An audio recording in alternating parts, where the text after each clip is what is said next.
Hello and welcome to Clearview News Desk. We're reaching you live from Nigeria's capital city, Abuja. I'm Florence Joshua. Welcome. In a nation where money often speaks louder than justice, one grieving mother has stood her ground. In Calabar, Cross River State, the mother of 22-year-old Moses Mba, who was allegedly shot by policemen attached to the residence of Governor Basi Otu, has shocked many by rejecting a 5 million naira offer reportedly presented as a condolence gesture from government representatives. Victoria Mba, in tears but resolute, declared that no sum of money could ever replace her son's life. Her defiance is now sparking outrage and raising fresh questions about the value placed on human lives in Nigeria and whether justice could truly be bought with cash. Police have confirmed the discovery of the decomposed body inside a vehicle parked at the annex gate of the National Assembly complex in Abuja. The deceased, identified as a 55-year-old Gaddafi Iwar, a thief man suspected to be a laborer at the construction site within the complex, was found in a red Peugeot 406 with registration number BWR 577BF around 9 a.m. on Sunday, September 7th. The body was initially evacuated to the National Assembly Clinic for confirmation before taken to Asokoro General Hospital. However, the hospital reportedly rejected the remains due to advanced decomposition. Thief community leaders later conveyed the body to Gbawu village, a border town between Abuja Municipal Area Council (AMAC) and Kuje Area Council, where it was buried to prevent a health hazard. Furthermore, the Kwara State Police Command has confirmed the arrest of 44 suspects linked to various violent and financial crimes across the state, including a man identified as Ikenna Enemo for the gruesome murder and dismemberment of his wife at their residence in Ilori, the state's capital. The State Commissioner of Police, CP Adekemi Ojo, disclosed this during a press briefing with journalists at the command's headquarters. Our correspondent has details. In an effort to address the various security challenges across the state, the Kwara State Police Command says it has arrested 44 suspects for various crimes ranging from murder, kidnapping, theft, and criminal conspiracy. Briefing journalists on significant progress made in the month of August, Kwara State Commissioner of Police, CP Adekemi Ojo, said the arrests were made through coordinated intelligence operations and strong collaboration with local communities. Notable among the arrests is that of Ekene Enemo for the gruesome murder and dismemberment of his wife, Esther Enemo, at her residence in Ilorin. Number of victims rescued from kidnapper 4. Number of suspects arrested 44. Number of arms recovered. We have 1 day gone, and other items include 2.7 million naira cash. This investigation led to the arrest of Mr. Ekene Enemo, husband to the deceased.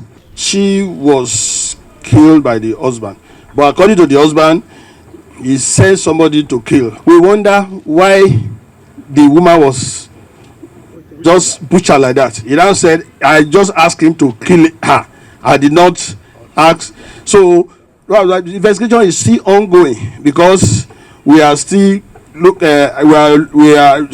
looking for the suspect who he claimed he sent. In another major case, the police arrested one Adeola Baduru, who defrauded a citizen of a whopping 300 million naira under the pretense of securing a federal government political appointment.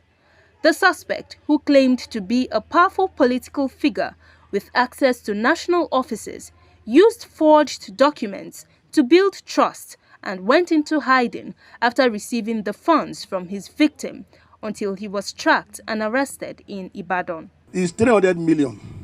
You wonder that somebody that can raise 300 million should be looking for a job. So it's 300 million, and it was in piecemeal. Apart from, I think, the 300 million cash. The commissioner, however, emphasized that the arrest of the suspects demonstrates the command's firm stance against crime in all forms. He assured residents that every case is being thoroughly investigated and that those found guilty will face prosecution. The senior pastor at Dunamis International Gospel Center in Abuja, Paul Eneche, has lambasted loan app companies, accusing them of being in covenant with the spirit of death. The Abuja-based pastor stated this during a Sunday service in the nation's capital. In a video shared by Church Gist via its X handle, The Real Church One, Pastor Eneche said the loan app companies literally beg people to get the loan and later frustrate them into killing themselves. The Nigerian pastor said many people are on the brink of taking their own lives after taking loans from the online banking app. I believe that those loan app people are in covenant with the spirit of death. Yes, I say that without apology because many people have literally committed suicide and many are on the brink of suicide. They beg people to get the loan. They plead with people. They appear on people's screens. They are very good. They are planning to help you. They don't want you to be embarrassed. They don't want you to be under financial pressure, not knowing that the master of all pressure is the pressure from them. In another development, Prophet Chukwuemeka, popularly known as Odumeje, has again stirred controversy with a dramatic prophecy concerning his own death. In a now viral clip from a recent church service, the Onitsha-based cleric claimed that his time on earth is coming to an end, but when he dies, no one will ever find his body, declaring himself the strongest spiritual man in the world after TB Joshua. Odumeje said his mission is not about living a long life, but about fulfilling a divine assignment. As the tenure of the sole administrator of Rivers State, Vice Admiral Ibok Ibas, retired, draws so close, preparations have been intensified for the return of suspended Governor Simlayo Fubara, his deputy Professor Ngozi Oju, and the State House of Assembly members on September 18, 2025. Clever News Desk recalls that President Bola Tinubu, during a closed-door meeting with Ibas at the presidential villa last Wednesday, directed him to prepare a comprehensive handover report before embarking on a scheduled vacation. Sources confirm that the document is expected to capture all funds inherited from Fubara, revenue generated during the 6-month emergency rule, expenditure details, and the project executed within the period. On the just concluded by-election in Kano State, the presidential candidate of the New Nigerian People's Party (NNP) in the 2023 general elections, Rabiu Musa Kwankwaso, says the major error made by the electorate was not allowing the result to be announced at the polling unit, but rather taken to a central collation place where figures were manipulated. Kwankwaso said he believes that NNPP has something to offer at the highest level of leadership in Nigeria, but must allow due process in achieving its goal. When they told me that 2 elections, I said we don't want to dislodge the ant with sledgehammer. The young ones should go and do it. We will be there at the right time, maybe in 2027. But one thing I told them, biggest mistake, was to allow them not to announce the results at the constituencies.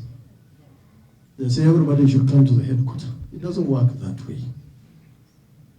And I'm saying it here not because of Kano, but all the states.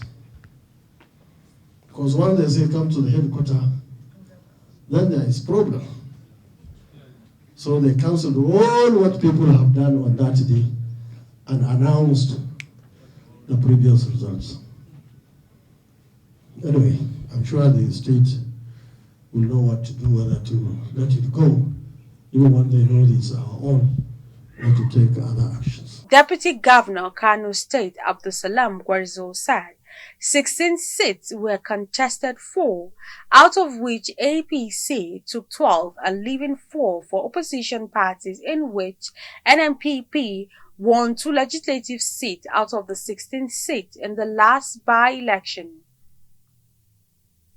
Recall that the supplementary election was conducted after the Independent National Electoral Commission declared the initial poll in the constituency inconclusive.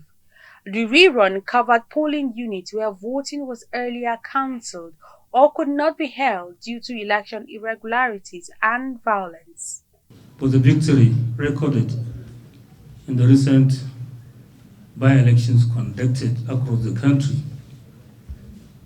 it is to our knowledge all that NNPP Kano State won the 2 seats. We won the seat in Gari local government, which was a by-election, and Shanono Bogwe.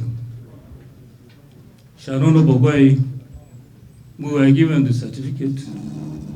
For Gari, for reasons best known to them, after starting the counting and placing it on the INEC portal, 5 wards, we contested election in 10 wards. 5 wards were put on the INEC portal. But suddenly, the coalition was stopped. Instructions were given, and all entreaties failed to convince them to continue with the counting or the coalition. The coalition was done at the INEC headquarters. There was nothing we didn't do to make sure that the coalitions were done at the constituency, as provided for by the electoral law. But they refused. They were so adamant and vehement. At the end of the day, they cancelled all the elections conducted in the 10 units. 10 units, not 10 wards. 10 units. They cancelled all of those results and went back to 2023 results and announced it. So as far as I'm concerned, as far as we are concerned, we have won the 2 seats. We have taken 1, it is in our possession, and we are looking at how we pursue the other 1 and retrieve it back. Recall that the supplementary election was conducted after the Independent National Electoral Commission declared the initial poll in the constituency inconclusive. The rerun covered polling units where voting was earlier cancelled or could not be held due to election irregularities and violence. As the National Assembly resumes plenary on Tuesday, September 23, 2025, there are speculations that the return of suspended Senator Natasha will be a tough one, as the case between her and Senate President Godswill Akpabio is still in court. The report. The National Assembly is expected to resume its 2-month recess on Tuesday, September 23, 2025, as announced by Senate President Godswill Akpabio during its last plenary on July 24, 2025. Recall that the plenary of Tuesday, July 22, 2025, had witnessed a drama when Senator Natasha Akpoti-Uduaghan was barred from entering the premises of the National Assembly to resume her legislative duties. Consequently, security operatives who blocked the entrance of the National Assembly complex did not give reasons for their action, but rather stated that they were acting based on instruction. Natasha, who had been suspended by the National Assembly for a period of 6 months, had planned to resume her duties based on a court ruling by Justice Binta Nyako, which stated that the suspension by the National Assembly was excessive as it infringes on the rights of the people of Kogi Central to be properly represented. Recall that the Senate had, prior to the drama, warned the suspended senator to desist from forcefully resuming her legislative duties on Tuesday, July 22nd, insisting that no valid court order mandated her immediate recall. The chairman of the Senate Committee on Media and Public Affairs, Yemi Adaramodu, gave the warning in a statement, noting that the court gave a non-binding advisory. Senator Natasha, however, ignored the warnings but was met by heavy security presence to bar her entrance. It's about me and a duly elected senator walking into the chambers to resume my constituted duties as I was elected and mandated by the good people of Kogi Central and INEC. And it's unfortunate that we got in today, which is the 22nd of July 2025, having duly notified the Senate through 2 letters that I would be resuming functions today. As a matter of fact, the Senate, under the leadership of Godswill Akpabio, have decided to become lawbreakers and by denying me entrance into the chambers to resume my duty. Considering the sexual assault allegations between Senator Natasha Akpoti-Uduaghan and Senate President Godswill Akpabio, which is still in court, observers are of the opinion that resuming plenary come 23rd of September might come with various challenges, as Senator Natasha is expected to collaborate with other senators.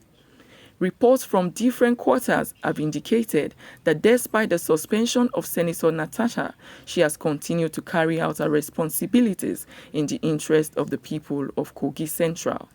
Abiola Alafe, reporting for Clever News. And that's the news. You can follow up on latest events and happenings around you via our social media platforms on Facebook, Instagram and YouTube at Clearview News Desk or via handle on X, formerly known as Twitter at Clearview Online. Many thanks for watching. I'm Florence Joshua. Bye for now.